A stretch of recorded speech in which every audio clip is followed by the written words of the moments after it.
desse artigo, né, eu vou trazer para vocês, eu peguei ele e fiz uma leitura, uma análise crítica desse artigo para trazer informações que às vezes a gente não consegue colocar nos stories porque é tudo muito rápido, né?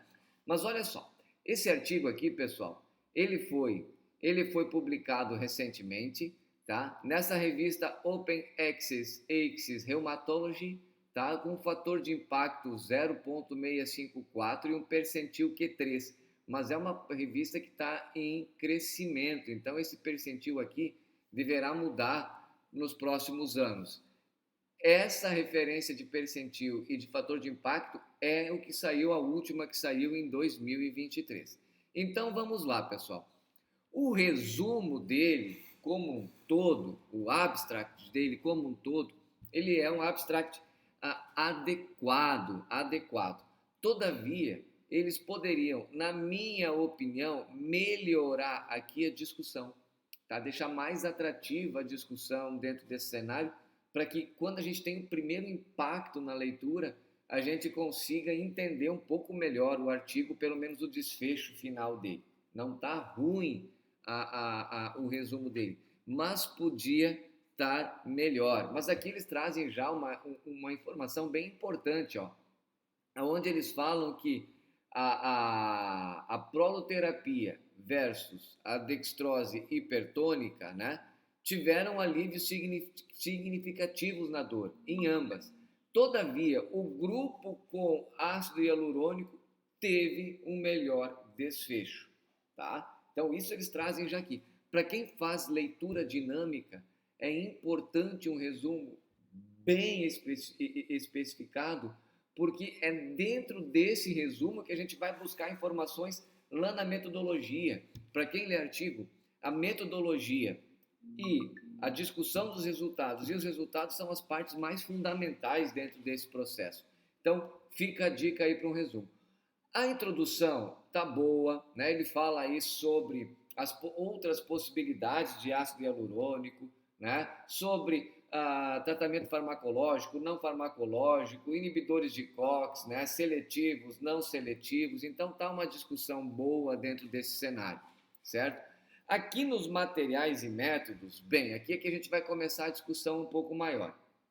Primeiro, a primeira parte dos materiais e métodos aqui, eles trazem o quê? Eles trazem apenas as considerações éticas da aprovação, né? Da comunicação com os pacientes, enfim, de trâmite com o comitê de ética, nada muito relevante para quem vai fazer análise da parte clínica mesmo do troço. Bem, depois aqui eles falam que foram 14 meses de estudo, começando lá em 2016 e terminando em abril de 2017, tá? Certo, pessoal? Em 104 pacientes com artrose moderada, de leve a moderada, indo de grau 2 ou mais. Por quê? Porque tanto proloterapia quanto ácido hialurônico, eles podem ser colocados e tentados essa alternativa até grau 3, grau 4 no máximo, tá? Claro que a progressão do grau está diretamente relacionado ao desfecho final com relação à melhora ou não de função e de dor. O diagnóstico ele seguiu o protocolo da American College of Rheumatology e seus critérios, certo? O grau de artrose foi determinado pelo método, né, pelo protocolo de Claugren and Lawrence, que é um protocolo já bastante difundido, é um protocolo bem aceito no meio clínico. A média de idade 50 e 75 anos, então aqui ó, pode ter influência no desfecho, pessoal. Por quê? Porque é uma média de idade com um desvio padrão muito alto. Isso pode influenciar no tratamento, tá? E eles tinham que ter impreterivelmente pelo menos 30 minutos de rigidez matinal para serem incluídos no estudo, certo? Teve aqui alguns critérios de exclusão, né? Dentro de diabetes, enfim, algum tipo de pacientes que sofrem imunoterapia ou têm deficiência de imunidade, que já fizeram procedimento com ácido hialurônico ou com dextrose hipertônica antes, enfim, vários critérios importantes e foram bem escolhidos para diagnosticar para seguir como sendo um dos escolhidos para o estudo. Bem, de todos então, né, eles foram divididos em dois grupos, 52 para o grupo dextrose hipertônica, 52 para o grupo ácido hialurônico. Eles foram, a escolha foi randomizada, né? Eles randomizaram a escolha por seleção simples de bilhete ali, você vai para o grupo 1, você vai para o grupo 2 e assim por diante, né? E aí, depois eles iniciaram o processo de tratamento desses pacientes. A primeira coisa que eles fizeram foi bloqueio anestésico local com lidocaína a 2%, clássico para quem quer fazer bloqueio, né? E os pacientes que receberam ácido hialurônico receberam 2,5 ml de ácido hialurônico intraarticular por via inferomedial, tá? Aqui vem a primeira grande pergunta. Qual marca de ácido hialurônico? A gente tem que lembrar que um artigo científico, a parte de metodologia, tem que descrever marca, tem que descrever todo o processo. E aqui eles não falaram isso, tá? Lanaglicose, o que eles fizeram? Eles usaram dextrose hipertônica a 12%, tá? A 12%, 10 ml, divididos em pontos que depois a gente vai ver, em alguns pontos que são clássicos para dextrose hipertônica, que são clássicos para tratamento subcutâneo ou capsular, né? Quando a gente pensa em injeção em cápsula. Certo, pessoal? Então, aqui, ó, cada ponto, eles usaram 2,5 microlitros, certo? Com agulha de 23G, certo? Guiados por ultrassom, tanto a parte de intraarticular quanto extraarticular. E isso é importante para ter certeza que está indo para esses tecidos, ok? Mais adiante, vocês vão entender o porquê que eles escolheram o uso da dextrose hipertônica no tecido subcutâneo. E vocês vão entender daí o porquê dessa diferença. Muita gente acha, mas tinha que ser ambos intraarticular. Isso depende muito, tá? Isso depende muito. Não dá para falar que dextrose hipertônica pode ser colocada na articulação de qualquer um ou de qualquer pessoa. O uso clássico da dextrose hipertônica é sim subcutânea ou, né, pegando aí tecidos moles. Esse é o uso clássico. Usaram questionário para avaliação de dor, rigidez matinal, né, o índice de VOMAC. Usaram a escala visual analógica de dor também para extrair algumas informações. Bem, esses foram os pontos, então ponto suprapatelar, ponto lateral aqui, lateral à patela no epicôndilo, tá? E pontos infrapatelar, que está abaixo aqui, infrapatelar, também foram utilizados dentro desse sentido, que seguiram uma lógica, né? Que a gente chama de pontos de ventilador, porque a ideia é espalhar isso dentro de um contexto, né? Todo mundo sabe que o uso subcutâneo de medicamentos, a tendência a esses medicamentos permear tecidos mais profundos, então vai chegar lá, permear tecidos mais profundos e ter uma lógica desse líquido poder se espalhar dentro de um cenário específico, tá? Bem, análise estatística a gente não vai entrar nesse cenário agora. A discussão dos resultados aqui, a gente vai falar algumas coisas interessantes. Aqui, olha só.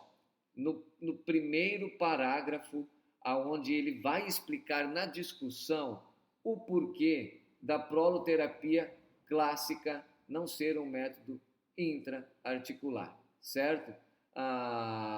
Então aqui, ó, pessoal, o que eles perceberam? Que, claro, obviamente, tanto dextrose hipertônica quanto ácido hialurônico, eles têm desfechos importantes, né, em pacientes, e desfechos diferenciados, se a gente pensar aí em pacientes que optam por não fazer cirurgia. Mas o que eles perceberam? Que o ácido hialurônico intraarticular parece ter mais vantagens se comparado à proloterapia. Vantagem na rigidez e pequena vantagem na redução da dor, pessoal. mas principalmente vantagem em rigidez. A princípio eu não encontrei nada no artigo que fala que a única vantagem seria aí a não irritação do tecido, tá? Então assim, aqui ele vai relatar, pessoal, ele vai relatar que a proloterapia clássica ela não é intraarticular, tá? Ela não é intraarticular.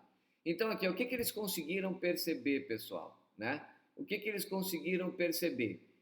Que explicando aqui a função ali, né, do ácido hialurônico, então eles explicaram um pouquinho para que serve o ácido hialurônico. Então ele melhora a viscosidade do líquido sinovial, né? Ele aumenta a atividade dos sinovócitos. Isso faltou eles descrever aqui, porque aumenta a atividade dos sinovócitos, além de ter uma grande atração por água. Então ele é sim um tratamento dentro desse contexto, entre aspas, regenerativo. Salientando que não existe um conceito de regeneração, de tratamento regenerativo nesse tecido, nesse sistema, nesse contexto, porque a regeneração significa formar um novo tecido. E isso nenhum tratamento no mundo consegue ainda. Ele consegue melhorar os aspectos do tecido, dando a possibilidade de ele recuperar algumas funções, né? Dentro desse caso, funções relacionadas à dor e à rigidez articular, né? Devolvendo com isso a viscosidade normal do líquido sinovial, algo que a dextrose hipertônica ainda não conseguiu provar conseguir fazer isso. Ela tem outros importantes contextos dentro desse cenário, tá? Outros importantes contextos. Bem, seguindo aqui, ó, aqui ele explica, olha só, eu separei aqui, ó, mas eu vou ler para vocês. A proloterapia periarticular versus intraarticular na dor e na intensidade em pacientes com osteoartrite de joelho provou que a proloterapia periarticular tem efeitos comparáveis na dor e na incapacidade, tá? Melhores do que infiltração intraarticular de proloterapia.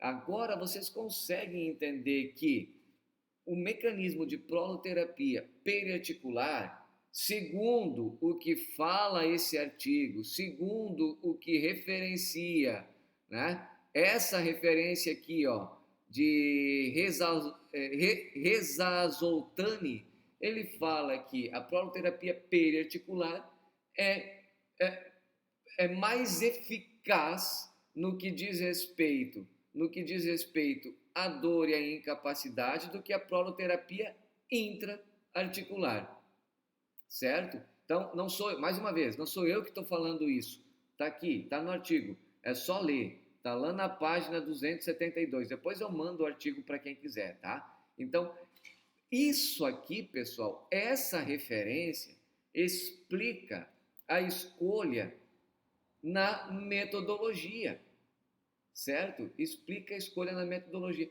O que eles deveriam ter feito, na verdade?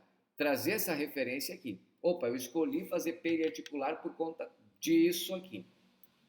Claro que, para a gente ver e entender melhor, teríamos que entrar nesse artigo aqui e entender por que eles tiveram esse desfecho, né? Entender isso. Mas a gente não vai fazer isso porque tomaria um tempo muito exacerbado no que diz respeito à análise de artigo, tá? Mas está aqui, para quem quiser ler, ó, para quem quiser pegar a referência, está aí e pode nos trazer em seguida. Bem, o que eu percebi de complicado ou de limitação nesse artigo? Lá na discussão dos resultados, ele traz muita coisa sobre proloterapia. Proloterapia, tá? Ele traz aqui proloterapia também, ele explica aqui sobre o ácido hialurônico, né? Aqui, ó, mais uma vez, ácido hialurônico, tá? Olha aqui, ácido hialurônico, olha aqui também, ó, deixa eu ver aqui, tem mais aqui, ó, ácido hialurônico, certo? Aqui já não, né? E ele só traz, pessoal, ele só traz discutindo, aqui ó, ácido hialurônico também, discutindo a proloterapia, um parágrafo, entendeu? Então, assim, talvez faltou eles trazerem com maior ênfase a proloterapia. Embora no artigo eles tentam dizer, olha, os estudos ainda são iniciais com relação à proloterapia. Ela é uma técnica muito antiga, mas ela está voltando agora e os estudos mais sérios são ainda iniciais. Claro que existem estudos, eu não estou falando que não existe estudo, tá? Mas eu estou relatando o que esse artigo fala, certo? O que esse artigo fala. Então, ele ficou um artigo não tendencioso ao ácido hialurônico, não é isso, mas ele ficou um artigo com discussão pobre. Poderiam trazer mais esse embate de ácido hialurônico, dextrose hipertônica. Ele poderia trazer aqui, pessoal, os resultados que trouxeram intraarticular. Por que ele não trouxe esse resultado, né? Talvez pressa em escrever, preguiça dos pesquisadores, enfim, né? Então isso ficou um pouquinho aquém daquilo que a gente espera, né? Mas o que eles concluem é justamente isso, é que eles recomendam, né? Com mais ênfase o ácido hialurônico. Por quê? Porque parece que o ácido hialurônico intraarticular é mais seguro do que a dextrose hipertônica periarticular. Aqui ele fala isso, que a dextrose hipertônica periarticular é mais segura que a dextrose hipertônica intraarticular. Entendeu? Então tem desfechos melhores. Então, talvez por isso que faltou um pouco mais dessa discussão de intraarticular para intraarticular e talvez, né, fica a sugestão aí para os autores um estudo específico, um futuro, fazer dos dois, intraarticular de um e intraarticular de outro, né? Mas isso é só uma sugestão. Porém, aqui, o que eles recomendam nesse artigo é o uso de ácido hialurônico em detrimento, em primeira escolha, a dextrose hipertônica. Eles não trazem em nenhum momento aqui que a dextrose hipertônica acabou irritando, a escolha foi por conta da não irritação do tecido feito pelo ácido hialurônico. Mas eles trazem sim que o ácido hialurônico foi melhor na melhora da função desses pacientes e na dor também, né? Sendo essa a sugestão relacionada à sua maior efetividade em relação à dextrose hipertônica nos sintomas dos pacientes com osteoartrite, no controle desses sintomas, certo? E ela acaba sendo, com isso, uma técnica mais eficiente. Então, foi isso que o artigo falou, ele usou boas referências, usou referências atuais, mesclou com algumas referências um pouco mais clássicas dentro da área, tá? Eu vou deixar o link desse artigo também para vocês terem acesso a ele, tá bom, gente? Valeu, um abraço!